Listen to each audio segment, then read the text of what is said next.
शेतकरी मित्रांनो, आज आपण आलो आहोत हळदीच्या प्लॉटमध्ये. आणि इथं हळदीच्या प्लॉटमध्ये आल्यानंतर आपण बघा, जे तण होतं, तण आपल्याला एकदम मोठं आपल्याला दिसत आहे.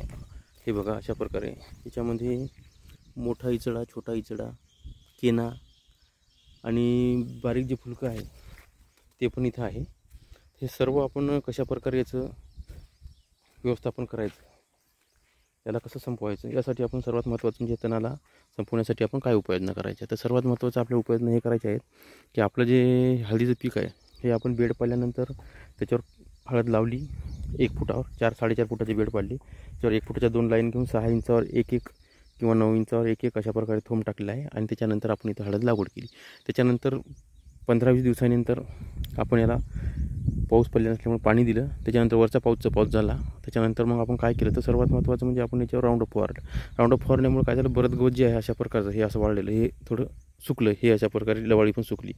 आणि आपण बेसल डोस नाही दिल्यामुळे आता आपल्याला बेसल डोस थोडा लवकर द्यायचा आहे. तर आता गवत भरपूर वाढलेलं आहे पुन्हा. तर आता आपली हळद जी आहे ही साधारणतः 1 महिन्याची झालेली आहे. तर आता 1 महिन्यामध्ये आपली हळद साधारणतः बरीच उंच, म्हणजे 9 इंचापर्यंत, कुठं 1 फूट, कुठं अर्धा फूट अशा प्रकारे झालेली आहे. तर आता या हळदीमध्ये तणाचं प्रमाण खूप आहे. तर तणाचं प्रमाण खूप आहे आणि आपल्याला तर खत द्यायचं आहे. तर खत पूर्ण आपली हळदीचं तणच खाऊन टाकेल. तर यासाठी आपलं काय करायचं, तर सर्वात महत्त्वाचं हळदीला खुरपणी महत्त्वाचं आहे. तर खुरपणीसाठी काय करायचं, तर आपण इथं निंदन करणं चालू केलं आहे.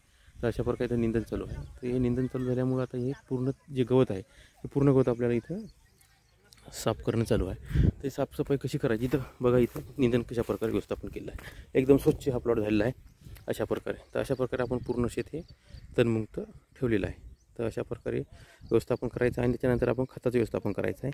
आणि ड्रीपमधून जे खतं आहे ते पण आता सोडावं लागतात, कारण की ड्रीपमधून खतं सोडताना आपल्याला सर्वात महत्त्वाचं म्हणजे शेत तणमुक्त ठेवणं आवश्यक आहे. तर आपल्याला इकडं ह्या भागामध्ये उगवणशक्ती चांगली झाली आहे, ह्या भागात कमी झाली आहे. याचं कारण म्हणजे याला पाणी जे आहे सुरुवातीचं हे कमी बसलं. तर आता हे जसं जसं ओलं आहे तशी आपल्याला निघणं चालू आहे. हे बघा, आता ही जी निघाली तर अशीच ही पण निघत आहे बघा अशा प्रकारे. ही निघाली आहे, हे निघणं चालू आहे, हे निघणं चालू आहे. बरोबर 9-9 इंचावर 6-6 इंचावर अशा प्रकारे लागवड केली. त्याप्रमाणे आता जसं पाऊस पडेल तसं ओलं असेल तसं निघत आहे. तर अशा प्रकारे आपलं हळद हे परिपूर्ण निघणं चालू आहे.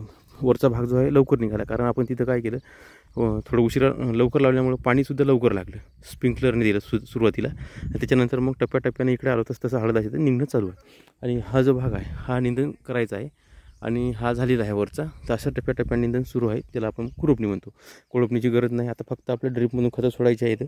आणि काही खतं या नळीवर सुद्धा टाकायची आहे मध्यभागी 2 ओळीच्या मध्ये.